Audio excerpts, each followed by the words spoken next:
What up, homies? It's your boy Stev, and welcome to the bracket.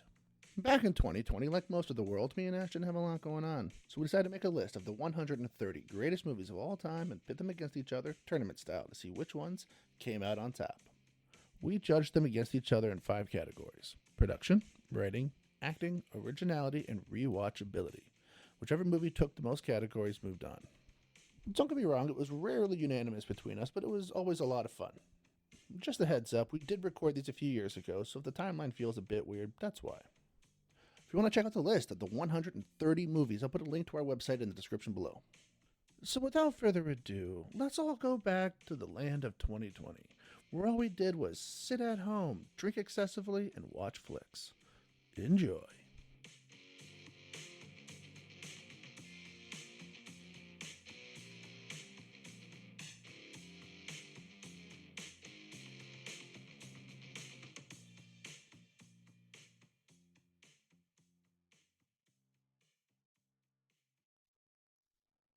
Pulp Fiction, Reservoir Dogs, Quentin Tarantino. I love that your voice can go higher than mine. My voice is so deep now. Tarantino. I can't. My voice doesn't go high. Voice of an agent right there. Oh, you're an ulcer for going that high. Yeah, Tarantino. I knew this was coming on the list. I didn't think it was going to be this high. I know, right? This is number 3. Well, I mean, I'm going to be honest, all these are not in any order of any kind. It was just the way I was setting it out, the way I was writing it. Yeah. Just we knew they were going to be on the list. Here's the thing. Big Tarantino fans here. And I thought right off the bat that I should pick one of these movies. I was like, no, they're so similar that I thought, like, oh, I think one of these movies will suffice in a greatest, movies of all time list. But like, as I'm trying to figure out which one, I couldn't figure it out. I couldn't figure out which one was better. Okay. So I'm like, that's why I need you to help me with this. Right. Both Tarantino movies, plus they're theoretically sequels to each other. Like it's like a continuation, right? In the script for Pulp Fiction, what was in the briefcase was supposed to be diamonds from Reservoir Dogs. So, yeah. So, like, initially, that's the point. Like, it's supposed to be one continuous story. John Travolta's character is supposed to be, it's Vincent Vega. He's supposed to be Michael Madsen's brother, Vic Vega, right? So it's like... Which is hilarious, because I actually just found out when I was watching the movie, because I do some, like, background, kind of searching up about the movie, that Michael Madsen was supposed to play Vincent Vega, and they were allegedly supposed to be twin brothers. he turned it down to play. He turned it down to be in Wyatt Earp, whatever. Wyatt Earp, like he's gone on record as saying it was the biggest career mistake like anybody could ever make. Pulp Fiction is a huge movie. But here's the thing, honestly, if Michael Madsen played John Travolta, right? So I don't even mean to cut you off. That was ignorant to even ask the question, okay? John Travolta, that was his part. The long hair, everything about it. Him and Samuel together. Oh. It was they were perfect to play masterpiece. It was. I even heard that even Sam almost didn't do it. And I forget why director or him didn't want to. There's a whole thing about it, right? So, apparently Sam Jackson auditioned for the role of Tim Roth's cop friend, his handler, I guess, his police handler, right, in Reservoir Dogs. So, but apparently he was super arrogant about it. About this. The guy in the restaurant. Yeah. Who gives him the commode story. Right. Okay. Yeah. He's apparently really arrogant about it, and then so Tarantino hired this other guy. And then saw Sam Jackson somewhere and was like, hey, how'd you like the guy that I gave your role to? And then walked away. So it was like a big, fuck you kind of thing. Oh my God. So then Pulp Fiction comes out. And apparently the guy who plays the bartender, Paul. He apparently was really close to getting it. But then Sam Jackson was like, no. I'm going to audition again. And Sam Jackson came in and... In this audition, he was born to play this role. You know what I mean? There's nobody else that can say fucker 265 times in one movie and make it a masterpiece. Plus, I there's something I love about John Travolta being this role. Like, it's like he works at McDonald's. Like, he just, like, rolls out of bed, does some drugs. Okay, gotta go to work. Yeah. He's derpy. Yeah. He is. He's just so stoned all the time. Okay, gotta find this person to kill him. Cool. And that's what I love. Is like whenever they're like talking to like Buddy in the car, and he's like, "Well, you have to have an opinion," and he's so like just upbeat, and the whole mood is just like, huh. But like his whole personality, and you're absolutely right. He has these two weird conflicting where he is what his job entails, but then his actual like personable, but like comes out. It's like, so funny. He's a psychopath. Yeah. Because or maybe a sociopath. I don't know, but like it's like he just kills people, and it's like, okay, well, whatever. Gotta go do some drugs. Oh, cool. Right. Oh, I gotta go on a date with this girl. Cool. Like, well, you can see that Sam J, like, it actually affects him. 100%. But at the same time, I mean, like, so on the flip side of that, I'm of the opinion that Michael Madsen was also born to play Mr. Blonde. I couldn't see John Travolta playing Mr. Blonde in Reservoir Dogs. Right. Right? And I think he's also very sociopathic or psychopathic. So it's like, it makes sense that they're brothers. But he's not like how John Travolta can be like fun. No, he is very serious. Like, he is very psychopathic in the way that like he will kill you for fun. Yeah. There is no happy part of him.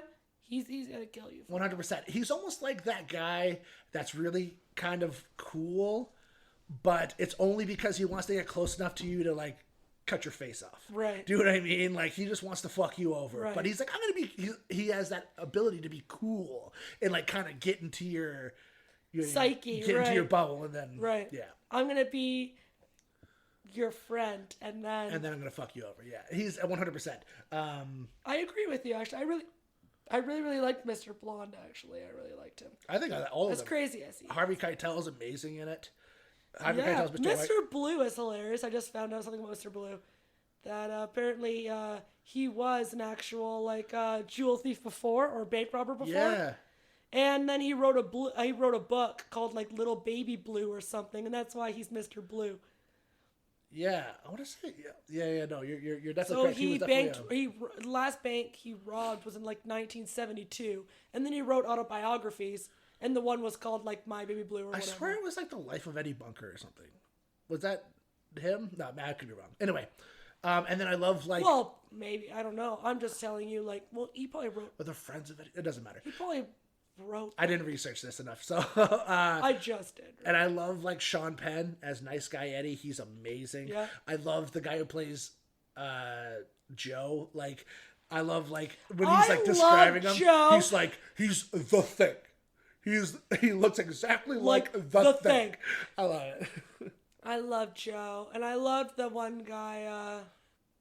The guy who like sets them all. Is that him in the diner? Yeah. When he's like, "Who didn't tip?" Is that him? Yeah. I loved him. He was so cute. Just because you're asking, just because you paid for breakfast, I'll tip. But normally I would never do this. That opening sequence, by the way, let's just. I know it's awkward because we're brother and sister. That like, dude is right. Harvey Keitel is right about what that song is about. No, here's the thing. Okay, I actually have a theory about that song. We're gonna talk about it in spoilers though. Okay. We'll bring it up. Sorry, we're talking about Like a Virgin by Madonna. Yeah. We're going to talk about it because I actually have a theory about that whole opening scene. In the opening scene, they talk about like what the song means. And then, anyways, we'll talk about the spoiler section. Yeah. So just there's a reason continue listening. Yeah. But yeah, that was such a funny beginning to a movie where you're like, what are we talking about? But both of them have similar openings, right? They have Like a Virgin, and then Pulp Fiction has the two of them talking about why do people rob restaurants? It's like there's so many customers, there's so many wallets. Like, why wouldn't we just? By the way, though, he's right. 100%. Well, the reason why is because there's so many people. There's so many people. That's why. Like, all it takes is one person. On top of that, I'm going to be honest with you. I've been a bartender for many, many years. There are a lot of knives and a lot of 60-pounders back there. Dude, if you fucking come behind my bar, I will have the perfect excuse to kill somebody. Yeah. Don't fucking come behind my bar. But it's real. Because I do have men that always come to me and say, like, do you want me to stick around? And I'm like, no, man, I got a big bottle right over here that's glass that will kill a person's face. Don't worry about me. Yeah. But that's why you don't rob a restaurant. But he's right. It's because he's right. In that restaurant, when they robbed it, how many people were in it? 30, 40 people? No, it's true. Back then, though, no one had cell phones. Yeah. Now you can't do that. Oh, 100%. People have cell phones. I have my watch on right now that will call There's 911. So many corners in that restaurant. Like, all it takes is one person in the opposite corner and be like, cell phone. My fucking watch, if I hold a button, it'll fucking go. Yeah. 100%. I can just talk to, hey, Siri. Siri. So I'm very excited to get your take on which movie. That's what I thought. Yes. Siri answered. My point exactly. So I wanted to get your take. So I actually struggled with which one to put on the list because I don't know which one's better. Actually, I have a hard time. So I definitely rated them, and I know which one I gave more points. But I'm very, very curious. You're definitely going to be the one deciding this one, in my personal opinion. So, and I think what it comes down to is, they're both very similar movies. Yep. Character-wise, theme-wise, like thematically. I think what it comes down to is, what do you like more? Do you like a movie that has a story that's kind of everywhere, or do you want a very honed-in storyline? Because Reservoir Dogs, it's very... You can't even say a storyline that's kind of everywhere. You're talking about 4 different stories in one. That movie is intense. It's so everywhere. It's so everywhere that like you don't. It's impossible to know what's what happen. Story is going to come up next. Yeah, it's impossible to, like, if you watch the first half an hour of that movie, there is no way you can tell me where that movie ends. It's impossible.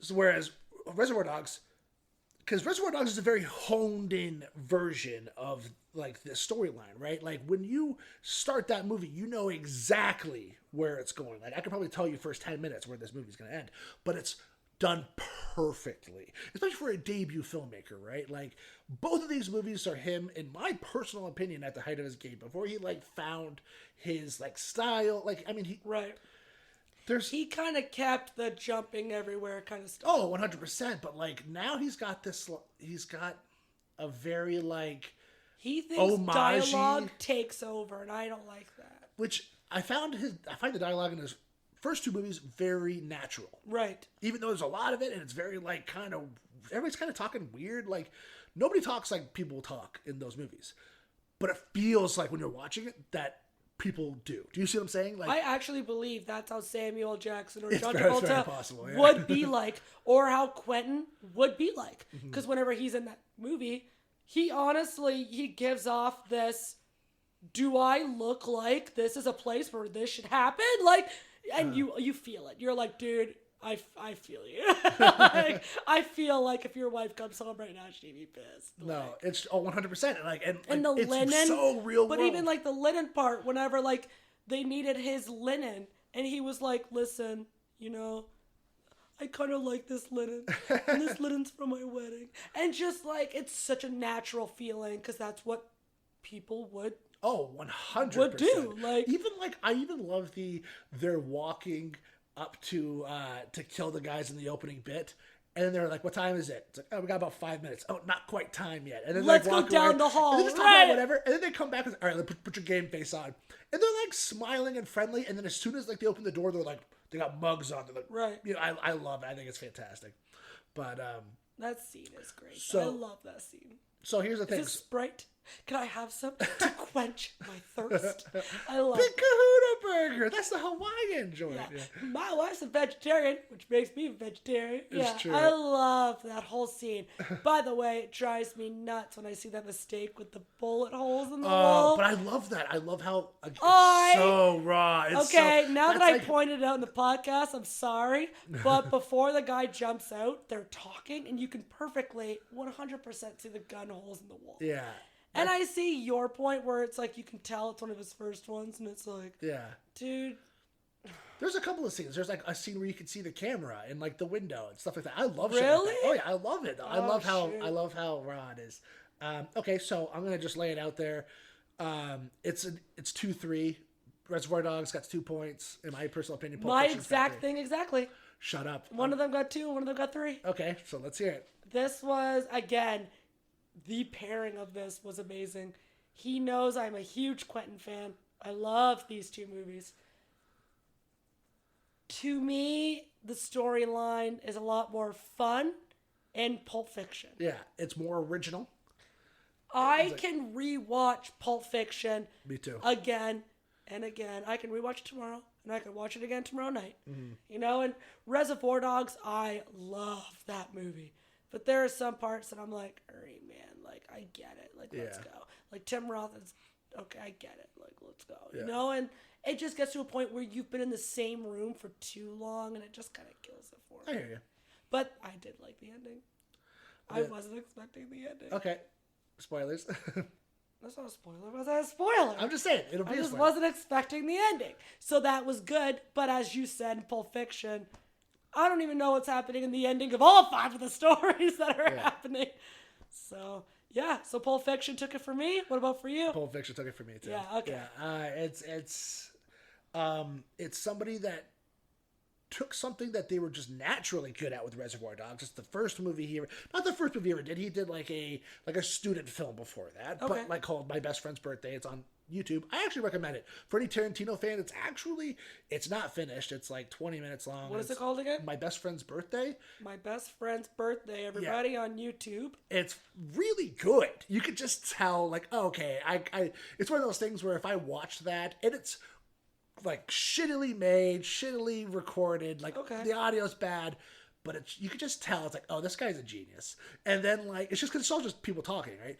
And then Reservoir Dogs comes out and he does something that's like it's his 100th movie. He's so good at that. Yeah. And then he takes that and it's just like, okay, well, why don't I take this very honed and like very like, it's almost like bare bones. It's almost like very like tight, just like, and I just fucking make it a 3-hour epic. Like, let's just, and Yeah. that's Pulp Fiction, and I love every second of it. So, By the way, for those of you who love Robert Rodriguez, apparently he directed the one part in the movie Pulp Fiction. what are you talking about? The part whenever Quentin is actually acting, apparently he helped direct it. Really? While Quentin was help acting, yeah. That's pretty cool. Whenever they were in his house. So that's a fun fact. That is a fun So if fact. anybody likes, which is funny because now it means something because now they made Grindhouse together. Well, at the same time they were making Pulp Fiction, they also made From Dusk Till Dawn together, so that makes a lot of sense, actually. Oh yeah, I remember it for just on. And they did the hotel one, but that was years 4 later. rooms. That's 4 rooms. There we go. That's a good I one. remember that. So yeah, so I thought that was funny. That I was like, oh, now it's kind of funny they made Grindhouse, but Yeah, back then I forgot about From Dusk Till Dawn. Honestly. No, From Dusk Till Dawn, a fantastic movie as That well. is a great Tarantino wrote it. Robert Rodriguez directed it. It's a really, really good movie, especially if it's like, especially if you're going kind of blind. You don't know what it's about. Right. Because it's like, there's the first hour of that movie is a really, really good, almost a really good continuation of these 2 movies, actually. I actually It's like, don't really remember it, so I just remember it was a good movie. the first hour, it's very like Tarantino.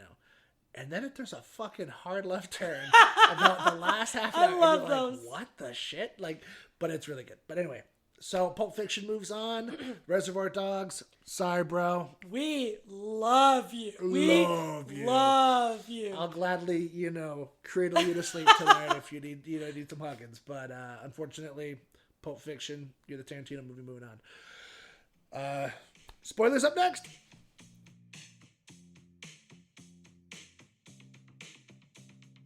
Spoilers. Spoilers. Spoilers. I can't go that high. Spoilers. Spoilers. That was awesome. That was good. All right, so I have a theory about this. Like a Virgin. Yeah, Okay. Like a Virgin Madonna. Okay. Okay, so Yeah, why would they put it in the movie? I was talking to somebody once, and I was talking about how much I like Pulp Fiction. This was a couple years ago. And this person said, I don't like that movie. And I said, why not? And they're like, because it's a lot of people talking about nothing. And I said, no. Wow, that is a good. Okay. That's a good thought. Okay. I don't think so, I see though. where they're coming from. See, I'm of the opinion that, so I said, I'm pretty sure every conversation of that movie has a point. If you were to take that, like, you could probably take it out and it wouldn't make the movie worse, but I think it's referenced. No, that's not true. I think every conversation has a point. Okay, go ahead. Share your point. Okay. So much so that I decided to watch the movie and list every conversation and have a list of why they would put that in there. Example, like, you know what I mean? Him and Mia Wallace talk about uncomfortable silences and like, do you mind telling me what's on your mind? He's like, oh, I have an idea. And they talk about Marcellus Wallace throwing the guy off the building, which is something that him and Samuel Jackson talked about earlier. Right. And whenever she says the only thing he touched of mine is my hand at my wedding. So it's a very interesting conversation because Samuel Jackson is telling John Travolta in the beginning this story to make him afraid of Mia Wallace, of Uma Thurman's character. It's like, if you touch her, this is what happens. Right. When really it never happened. But it has nothing to, and that's the thing. So then he told her that story, and then she told him, oh no, that had nothing to do with me. Like, it's almost like you shouldn't be afraid of her. You should be afraid of Marcellus Wallace. The only people who know what happened were Marcellus Wallace and Tony. Yeah, and Tony's not saying anything kind of thing. And no, neither of them say.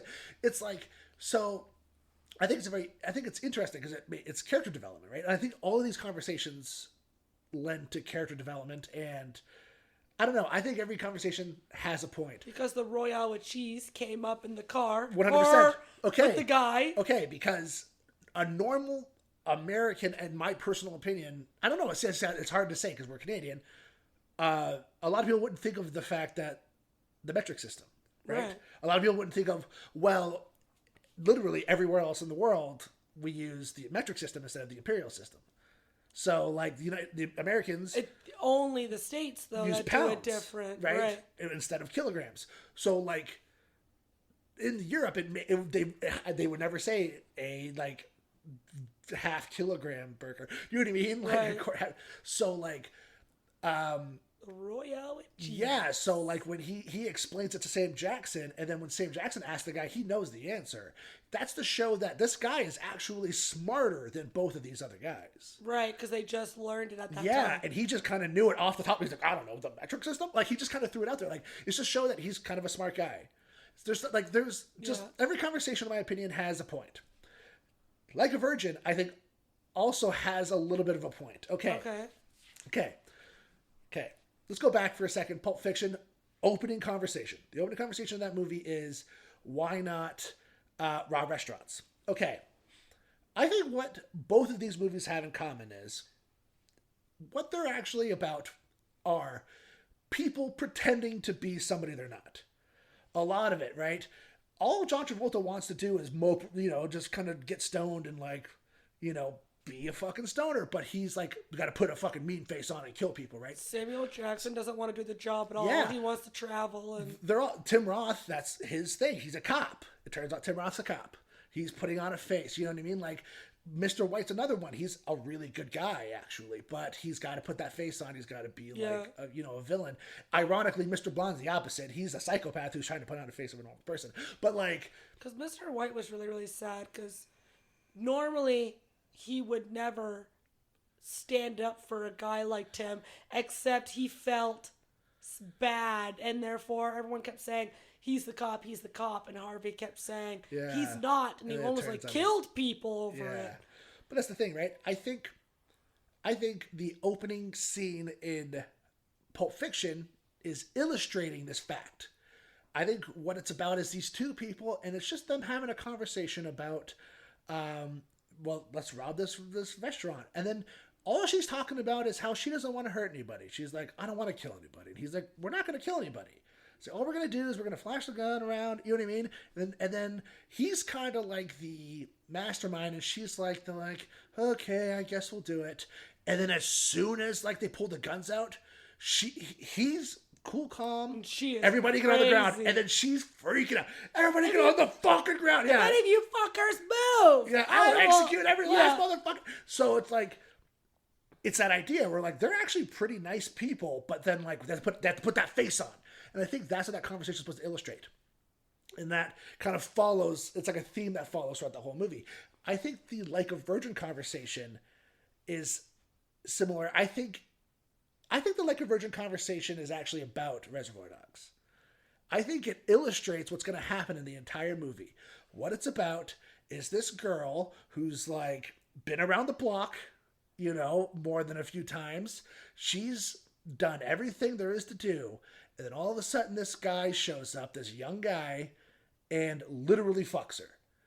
That's fucking Harvey Keitel is that character. Is the Madonna character. He's been fucking a bank robber for years. Oh. And then all of a sudden, this young guy, and she doesn't expect it. She doesn't see it coming. Where he's been fucked over and over, but not as... Yeah, and then all of a sudden, Mr. Orange comes around and literally, like... Right, ends his life. changes her world. Yeah, ends his life. And, like, it's almost like a weird... I think personally that it's like... That conversation is almost illustrating what the movie's about. Well, that's sad. Yeah, I don't know. That's just a theory of mine. I think... I've never heard that before, so it's very possible that it's not, because I feel like it would have come out after being out for 30 years. But, like... To be fair, though, you exactly described what Harvey said about the song, which I think is right. Oh, so there you go. there we go. So I didn't think of it being attached to the whole movie like that. Now that you said it, kind of makes sense. But it's definitely like she's been around the block one or twice, but then this new guy just changes her life. Yeah. So I see where you're coming from. I think she's Harvey Keitel, personally. That's what I think it's about. And Mr. Pink went with the diamonds, didn't he? It's complicated. So he gets away, but you can hear in the ending credits like a shootout. So it's one of those things that doesn't get away. But in Pulp Fiction, it's clearly stated he gets away. Because in the original script for Pulp Fiction, it's clearly stated he gets away because in the briefcase was the diamonds. But then in the briefcase in Pulp Fiction. Yes. Then why did it glow up gold? Okay, well, he decided to change it on the set. Be an asshole. Yes. What do you think? What is your favorite theory of what's in the briefcase? I honestly thought it was gold. Gold? Makes sense. I heard a theory once that it was Marcellus Wallace's soul. It's one of my favorites. I like it. Which makes sense. Like, he's got the bandit on the back of his head. It's like the devil. I never understood that. I like it. I think it's fun. Oh, the bandit on the back of his head? Oh, apparently he cut himself shaving that day, and they just put a bandit on. Oh, that was like a real, real life thing. Yeah, but I don't know. I like the theory that it's like the devil came to take his soul back. Yeah, I don't know. To the point that Samuel Jackson said in the diner, like, you can take my wallet, it has $1,200 in it, but I'm not giving you this suitcase. But here's the thing. Samuel Jackson's also a really good employee. And I think I'm just saying, though, like, it's obviously meant for something. No. On top of that, they said, like, what are you going to do with diamonds? You need to know someone. And he goes, I know someone who can push them. Yeah. You think Marcellus Wallace has someone to push diamonds? Okay, well, here's the thing. In Pulp Fiction, they say, who's your diamond guy? He's like, oh, Marcellus Fife, I think he says, though. Marcellus. He doesn't say Marcellus Wallace, but he says Marcellus somebody. Like, didn't Marcellus put your diamond, like, fence your diamonds? Oh, he's in jail now. It's like, oh, okay. But. Holy, I'm all caught up now. You got me all on your web. I don't know what's happening anymore. I'm trying to get out. There's too many theories happening. Okay. I never remembered the Marcellus part. That was a good one. That was good. Yeah, because I'm always confused. Like, even about Butch throwing the fight, where it's like, I thought maybe the diamonds were enticed in that to pay him off, but I guess not. No. Although I love... Okay, so going back to, like... I hate Butch's, like, story. I hate the French chick. She should never be there. So apparently that story... So apparently... Okay. The initial idea for Pulp Fiction was it was going to be 3 separate stories, just like it is, but they were going to be written and directed by 3 different people. So it's 4 rooms. Yeah, pretty much. Okay. So Tarantino was going to do one. His friend, Roger Avery, who went on to become a filmmaker of his own, was going to write one, which ended up being the Butch story.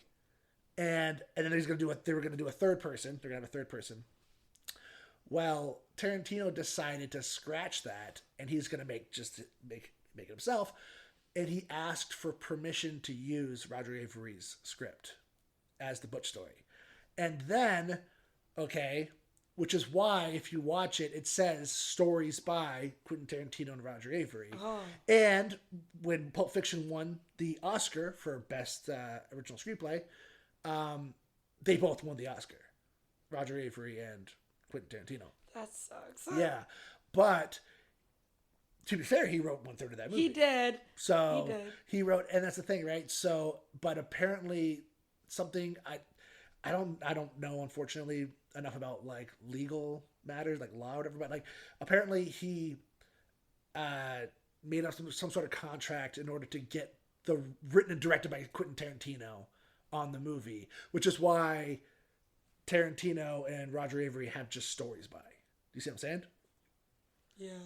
So Tarantino really wanted the written and directed by, but Roger Avery wrote 1/3 of that movie. But it's obviously not written by Tarantino. There's something so out there about it. I don't like it. I find the French girl was so unnecessary. Yeah. And his part is odd. I don't mind like the whole butcher. He's gonna throw the fight and whatever. That's fine. Like I get all that. It's a classic story. I get it. It's a guy who has a lot of money, and how does he get money? He fucks the system, and that's great. I'm fine with that. Yeah. But yeah, I think it's just the girlfriend. She just drove me nuts, and she had no reason to be in there. Uma Thurman was amazing in the movie.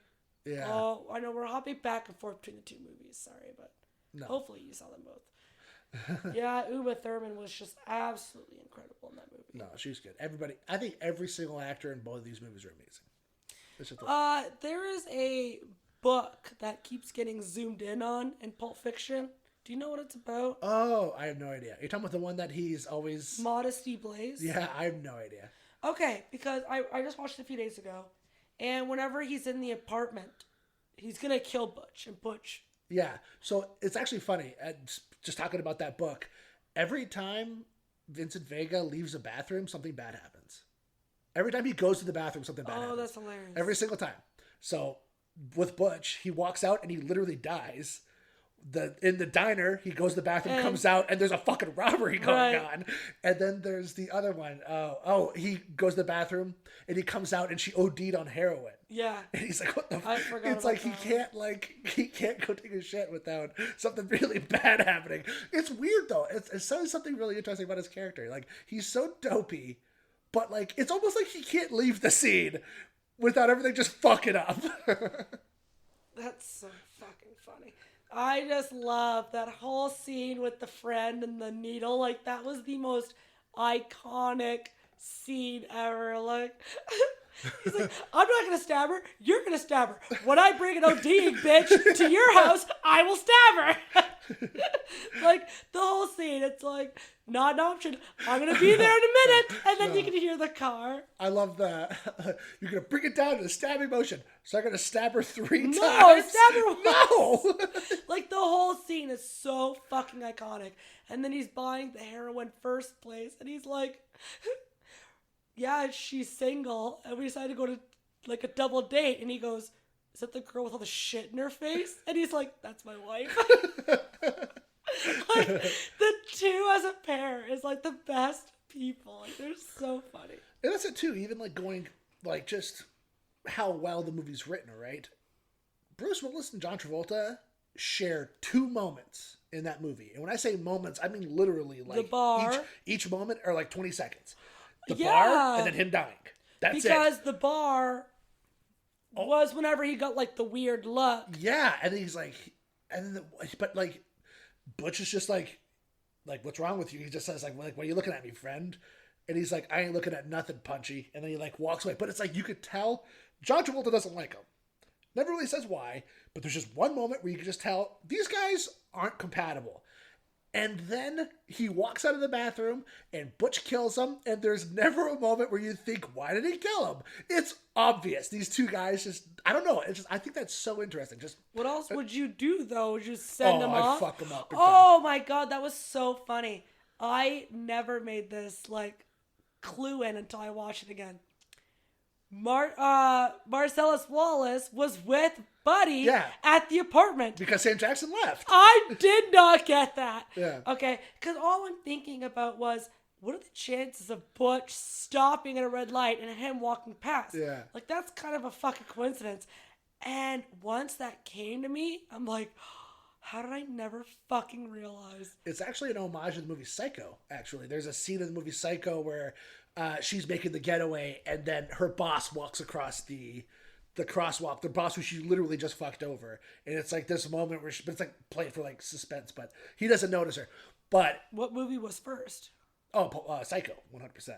But it's like an homage to it. It's obviously Right. he like, but I love it. I love the fact that like he looks That's and hilarious. he's like, motherfucker. I love it. Like I he's got cannot donuts. believe- And it's the thing, and it's also kind of implied like obviously that's Marcellus Wallace's gun too, the machine gun. Why would that say that? Because anytime we've ever seen John Travolta, he has a handgun. He's never carried a machine gun before. And if Marcellus Wallace is the only different variable, right? Like, Oh, I guess I wouldn't have thought. You thought too much of that. and it would make sense. Like, why would John Travolta put his gun down? It makes sense if he just went to take a shit, and then Marcellus was like, Why would he have his gun? "What's that?" Why would he have his gun taking a shit? Why not? What if something bad happens? He obviously yeah. had it out of when he took a shit the other time. Ah. Yeah, I get what you're saying. You're right, though. He does have a handgun every other time. Yeah. He has a handgun in, like, the Jimmy scene. Is that his name, Jimmy? Who's that? The Kahuna Burger scene. Oh, Brett. Look at the big brain on Brett. Jimmy, what the fuck am I? Who is Jimmy? I don't know. I don't know. Jimmy. Who the fuck is Jimmy? Jimmy's the Quentin Tarantino's character, Oh, yeah. Yeah. which is another great scene. Okay, of the 3 stories, what's your favorite? Technically 4 if you count the diner robbery, but I don't. But Obviously, like, the Sam Jane. Is that what we're talking about? or the Bonnie situation, where they kill the guy accidentally. Yeah. Here's the thing: when they actually kill Marvin, I remember the first time I saw that, it fucking blew my hair back. So that's what I was saying earlier, like the before spoilers part. Like him just being friendly with this. First off, why is he in the car? Yeah, that's a great question. I guess it implies that he was the one who ratted him out. Oh, that's a good one. Right. So where were they going? I guess back to Marcellus Wallace. I don't know. It doesn't really The say. whole thing is weird, right? Because like they shoot him down, and then Marvin sits on the floor because he sees his buddy getting shot, and then You good?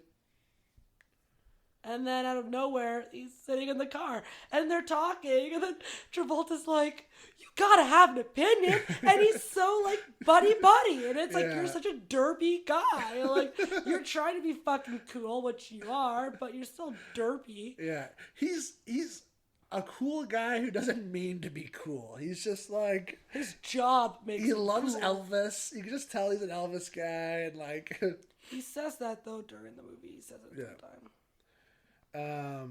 no, she says it. An Elvis guy should love it. Is what she says. There's a deleted scene. Actually, got it. there was only one deleted scene in that movie, and there's a scene where she comes out with a video camera. When she walks out, when he's waiting for her in the house, and then she walks out, and you just see her feet, and she's like, "Let's go." Oh yeah. Well, that scene carries on, and she actually has a video camera in her hand, and then she asks, "What do you like? Are you a Beatles guy or an Elvis guy?" And then they kind of talk about that, and then Why would you have a video camera? I don't know. It's weird. It's interesting, but he's an Elvis guy, yeah. So I'm of the opinion. I don't know which story is better. I really like the Bonnie situation. Is probably the best one. You're right. It's just like, let's be real. Like, I know we kind of touched base in the non-spoiler part. That whole Jimmy scene is real. That is what you would do if your friend was in trouble, and then you find out it's a dead body. Yeah, and it's then like, you get him out of find my out my wife is coming home soon. And then with the whole Lennon thing, like, they're dead now and it's a wedding present. And just Harvey Keitel being like, are they millionaires? Because your new friend is a millionaire. Yeah. Like, do you like Oak? Oak is nice. And again, going back to the conversations that come back. right off the bat, he talks about his coffee. Quentin Tarantino's character. He's like, I know how good my coffee is, all right? When she goes out and buys coffee, she buys the shit brand. I go out and I buy coffee because when I drink coffee, I like to taste it. I like to taste it. And then he starts going on like, we're not going to talk about the coffee. Okay, but then later on when Harvey Keitel, he takes a sip of the coffee and he feels the need to turn around and be like, Yeah, he cheers, yeah. Like stuff like it's a fucking joke setup. Like, that's what that conversation is. It's setting up a joke, and I love it. Like, I laughed at, and I've seen Pulp Fiction, oh my gosh, so many times. And I laughed out loud when Harvey Keitel's like, all right, 30-minute drive away. I'll be there in 9 minutes. Yeah, I'll be there in 10 minutes, like 9 minutes and 37 seconds. That's what it was, thank you, yeah. I'll be there in 10 minutes. It's like 8.5 minutes later. I'm like, what the fuck? I gotta throw it out there, too. What fucking party is he at? He's at a party. Because it's all formal. I would say it's like a wedding, something to do with a wedding. Okay, but let's really think about this. They went to that guy's house at 7 a.m, didn't they? And then killed him. Jumped in a car. 7:30 in the morning, yeah. Yeah, jumped in a car. Accidentally killed Marvin. She's gonna be home at 9, isn't she? No, she's gonna be home at 11:30. Is it? Isn't it like 10:30? No, I thought it was 11:30. I thought it was 9. Maybe it's 10. We'll say. Either way. Wherever he is, it's a very early morning formal it could thing. be something to do with church, though. I feel like it's a church thing or... Which is fucking hilarious. Yeah. Let's talk about that. He's cleaning off brains off of that, telling people to clean off brains off a back seat. Or like it's a party that's still going. I could see that too. You're right, because then him and the chick go out for lunch. The breakfast. Oh, maybe she does. No, I swear he says breakfast. I could be wrong. John and Sam go out for breakfast. Yeah. But I think him and the chick go out for lunch. He's like, I'm taking my friend here out to lunch, and you guys aren't invited pretty much. Yeah. I forget her name. In that one part, I have, I loved the acting of Nice Guy Eddie. We're back to Reservoir Dogs. Sorry, I'm jumping back and forth. It's whenever he's like, it was Mr. Blonde. And then he's saying how, like, Mr. Blonde, like, went to jail. And then he goes, and you think out of the blue, like, just that, you gotta rewatch it again. I love it. It's one of my favorite. Fucking intense. Yeah. Out of the blue. Yeah. He would fuck us over. It's one of the best line deliveries I've ever seen in a movie. He like, cause he just, the way he says it to this guy, it's the ultimate, like, if this guy isn't thinking, well, I'm fucked. Like, you know what I mean? Because he's just like... But he has a point, though. Yeah, he went to jail for 5 years. For his dad. He just got out. Could have walked, didn't say his name for 5 years. He gets out, we got him a job. We got him, like, not just a job, but we gave him, like, the diamond heist. We're making good on our commitment to him. And all of a sudden, he's just going to decide... Yeah. That's what it was. He's just gonna decide out of the blue. Yeah. I want that to be like my fucking ringtone. I love just the delivery was absolutely spectacular.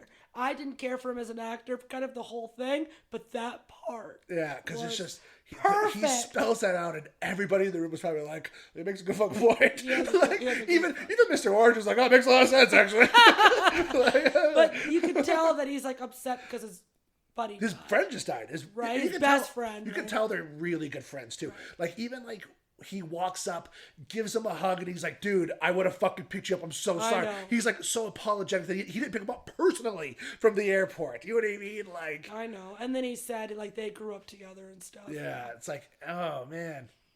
Okay, so actually while we're on this movie, I just gotta throw it out there too. Did you know Tarantino was gonna do a third movie? That was kind of into this. Oh. Like he was going to make this a trilogy of, I guess all of his movies are connected, but these ones are very obviously like similar. Okay. He was going to do a third one. It was going to be called Double V Vega. And it was going to be about the Vega brothers. Okay. So it started out, apparently it was going to be a prequel. And then once they got a little older and they couldn't be a prequel anymore, excuse me, he was going to make it where each of them had twin brothers, and they were fuck off. And they were gonna go to LA to find the people who killed their brothers. And I wish it happened. I'm kind of into the idea of like a third Oh, fuck off. where like John Travolta goes to hunt down Butch, and like I think that'd be a cool fucking I don't movie. even know where the fuck Butch is right now. He's Did he not Tennessee. say? He said Tennessee, right? Next time I talk to you, I'm on Tennessee time. Didn't he say that? Right. Yeah, I can't believe your memory is so Oh, I've seen the incredible. movie of show. Yeah, but you remember one sentence Yeah, like that. yeah. Tennessee time. So Butch is in Tennessee. Do we know why? Oh, it's because he ran away from Marcellus Wallace. Well, yeah. But I guess the guy who paid him out to win the fight Oh, is yeah. in Tennessee. Yeah. So we actually don't know where he is. No. And he's on a stolen chopper.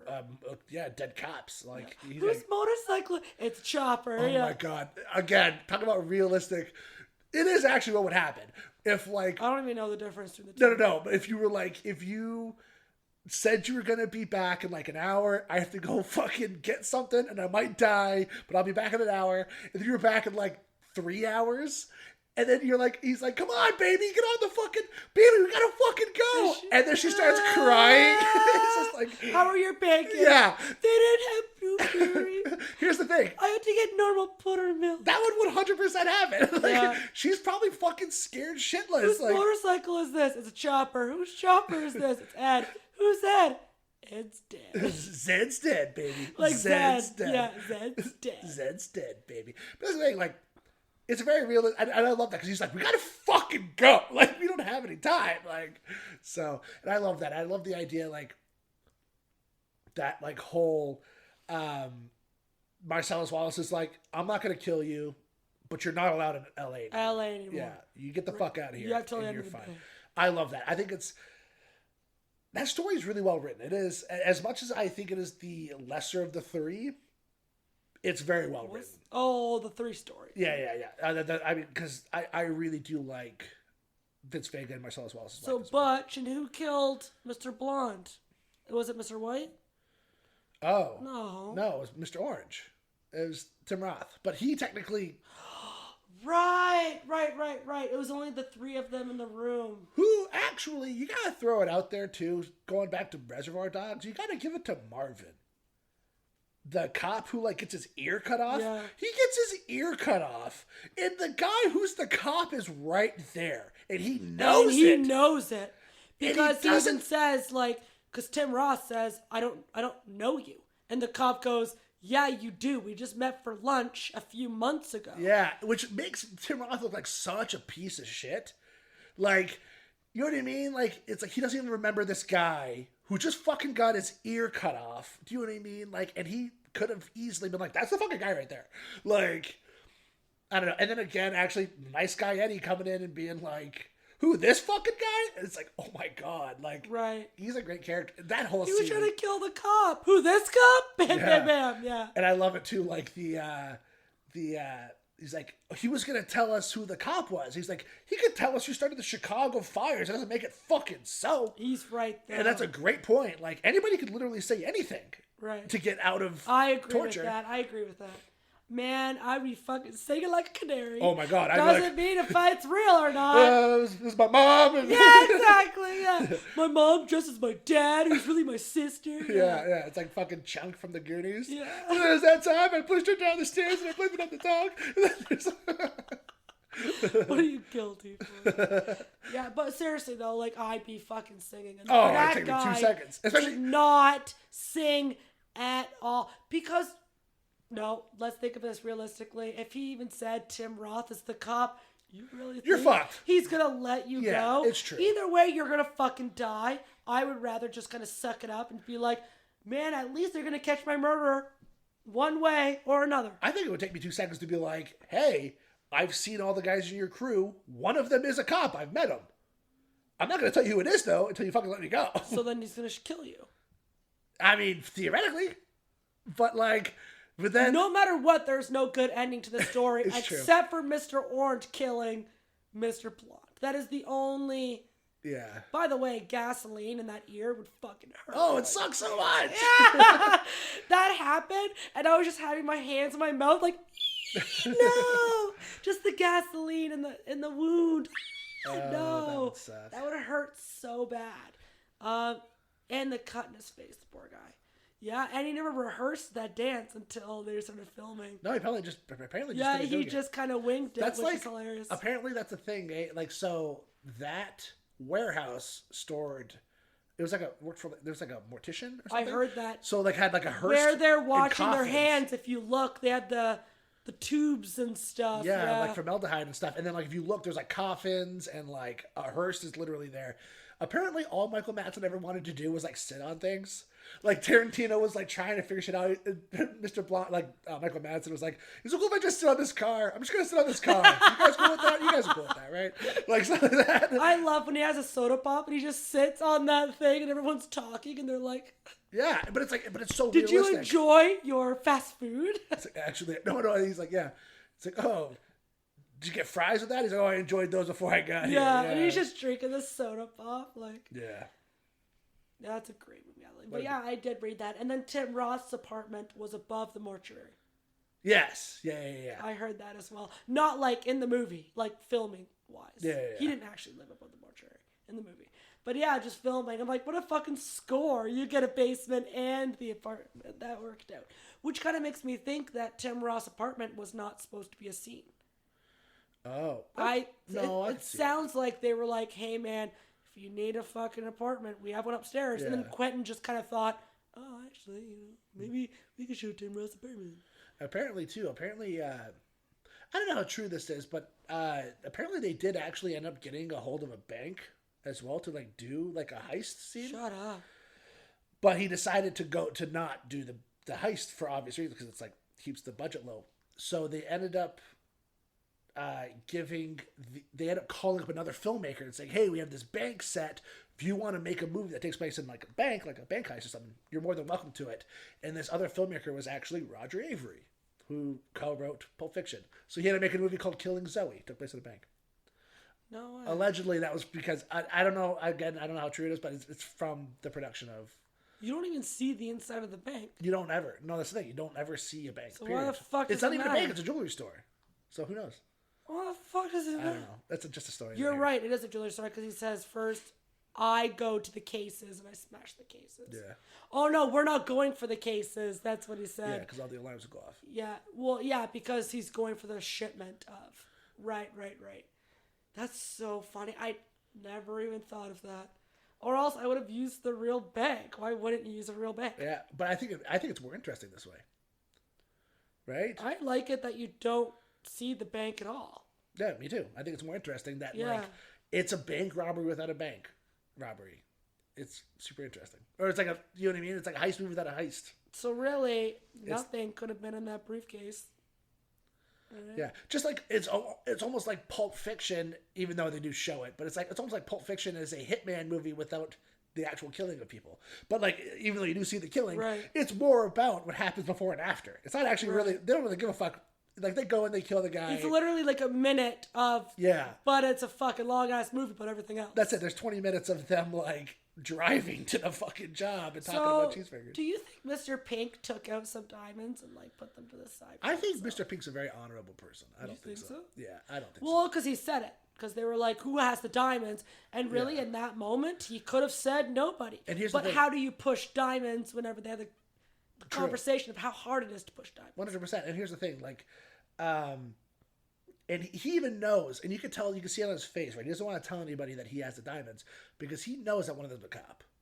But he's like, he kind of says it like, all right, I got the diamonds, but we gotta fucking go on this now. Like, you know what I mean? Like, we gotta get out of this warehouse.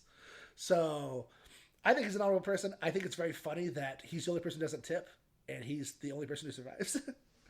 I never thought of that. It's almost like generosity. I don't know what Tarantino was trying to say about generosity, but like, it's almost like you got to be ruthless. To be fair, he tipped. I mean, he did technically, but he was No, forced to tip. no, not in the beginning. I mean, like in general, like he gave everyone their money.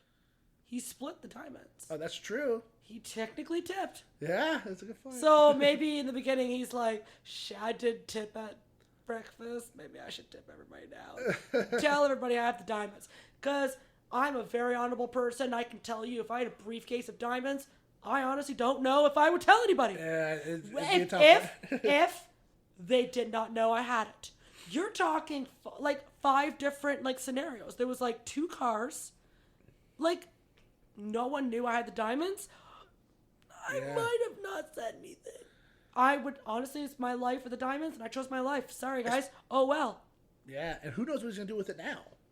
Because he has them, right? Yeah. He ran with them. Yeah, everybody's dead. Everybody shot each other, and then he ran away. Yeah. Yeah, so what the fuck would you do? And with here's that? the thing. I remember there was a big one, too. A big thing. Sorry, going off topic a little bit. But about the ending. The, like, Mexican standoff ending.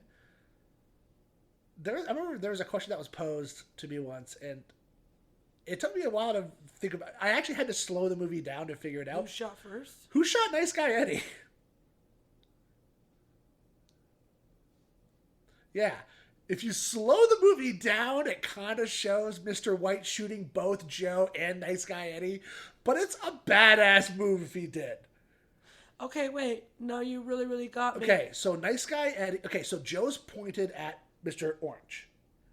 Okay, and then Mr. White is pointed at Joe, and then Nice Guy Eddie is pointed at Mr. White. So all of a sudden it's like, so Joe shoots Mr. Who Orange. has, you're right. Yeah. Who has Eddie? It's just like nobody has Eddie. And all of a sudden Joe shoots Mr. Orange, and then it's just like, boom, boom, boom, boom, boom, and everybody falls. You've actually slowed that down enough? I did, because I was so curious. Somebody asked me this, and I was like, I have no idea. So actually, it kind of shows him do like a boom, and then he like swings around as he's falling, and he shoots. But it's like, if that's the case, he's a badass. We're talking a fucking guy, though, that has been doing this for a long time. It's true. And is he in Pulp Fiction or no? Just same actor? No. So there's a deleted scene in which you find out what his full name is. It's Larry Dimmick, something like that. And Quentin Tarantino's character in Pulp Fiction, his name's... Wolf? No, Tarantino, in that scene, his name's Jimmy Dimmick. So it's kind of saying they're related, but... But not the wolf no, and him are the same person? No. Well, it's very surprising you use the same actor like that close. I mean, he did a lot too. Like, Steve Buscemi, who played Mr. Pink, is also the waiter in Pulp Fiction at Jack Rabbit Slim's. Shut up! Yeah, Buddy Holly. No, it's not. Now that you know that, you're not going to see it. It's like, oh, that is so him. I didn't know that. That's fucking hilarious. So I guess the diamonds didn't pay off. Or which one came first? Wait. Reservoir Dogs came first. Yeah. Yeah, okay. Then the diamonds didn't fall No. off. Oh, that's so funny. Yeah, there's so many I never noticed the Nice Guy Eddie thing. It wasn't Mr. Pink. I mean, it theoretically could have been. Who else was in the room? Just Just Mr. Pink. Mr. Pink. So literally, Mr. Pink just stood there, watched all the guys shoot He was each other. hiding. That was the best part. He like hid under the platform Why would he hide? because he's fucking scared that people are shooting each other. I got it. Yeah, he was under the platform the ramp Yeah. that Tim Roth was on. So he says, he's like, guys, we should Right, fucking we should calm not be down, doing and this. then he hid underneath. Because somehow, I don't know how, Mr. Pink becomes the voice of reason in this movie at some point, and it's like, it's so interesting that he's the one that's he has it right though, because Yeah. every time something stupid would happen, he kept saying, "Let's be professional. Why am Yeah. I the professional? Yeah. we should." And he kept saying that we should be professional, because he was angry that Harvey told Buddy his first name. yeah. And that's it. And he's like, well, he knows your name. He knows your specialty. Well, because he asked, "What's your favorite baseball team?" Yeah. And he answered, and Mr. White was like, "I didn't think that mattered." Yeah. And Mr. Pink was like, "Okay, well, now he knows your first name, and he knows what city you're from and state." And that's the deleted scene. Apparently there's a scene where when it's like Tim Roth's, when it's showing like him as a cop and he's like learning that story, there's a scene where he's talking to Oh, on the roof. a female cop and they're going over all of the potential people, and he's like, well, the guy I'm working with right now, his name's Larry. He grew up in this city, and his specialty is safe cracking. And then they show him all of the people that were like that could fit in that category. And he points them out. And then she's like, Larry Dimmick. And he's like, boom, we got his name. So, like, and that's how you know his name's Larry Dimmick. But, like, so that did actually end up fucking him over. However, there is a moment where even though Mr. White is very nice and he does everything that he possibly can for Mr. Orange, there is a moment where he's selfish. There's one moment. It's when it's actually at that part where they're like let's just drop him off to a hospital. That's what he wants. He's like, we can't do that because he knows my name. And that's... You're right. And that's... So it's technically... There's one moment where he's a little selfish because he's like, no, fuck that. He knows enough about me. But like... But other than that, he fucking literally dies. Because he literally thought he was going to die. Yeah. He's like, he's going to die for sure. But he never did die, did he? No, but he fucking bled a lot. So he might actually be able to, like... We got shot again. Oh, yeah, So yeah. Joe shot him Joe. again. So, but if he is still alive... But no, but then he, like, put the gun to his head, and then the cops kicked in the door, and then he shot him. And then they shot him. Right. Sorry, I thought it was the ending, and then now we keep gaining. Mr. White crawls to him. Yeah. And then he tells him he's a cop for some reason. He's like, oh, by the way, I'm a cop. Well, because he felt bad, because he's like, the whole time Mr. White is fucking standing up for him the whole time. Yeah. So he thought hey man, you're going to die. I just want to let you know. Because Tim Roth knew they were on their way because Joe was there, and that's what he was waiting for, was Joe. Joe showed up, so you knew the cops were coming. Yeah. So when Joe got there, Mr. Pink left after a few minutes. That's why the shootout happened outside. They busted in. You're right. He's definitely dead. Yeah. But I'm thinking, like, what a fucking turn if Mr. Pink was found. That would suck. All right. What do you got? His name is Mr. Pink. That doesn't help us. He doesn't tip very often. Whoa, look at me. He's brunette. That doesn't help. Anyways. I think that concludes this. I know. We went on a wicked rant. On I a told you tangent. we were huge Quentin fans. He's Buddy Holly. That's hilarious. Yeah, so Cool. Pulp Fiction obviously carries Pulp on. Fiction moves on. Reservoir Dogs, we hardly knew ye, but Dude, we love good you, flick. Yeah. One of the best, but yeah, Pulp Fiction, it's hard to beat. So, thank you very much. Bye, bye, bye, bye, bye, bye, bye, bye.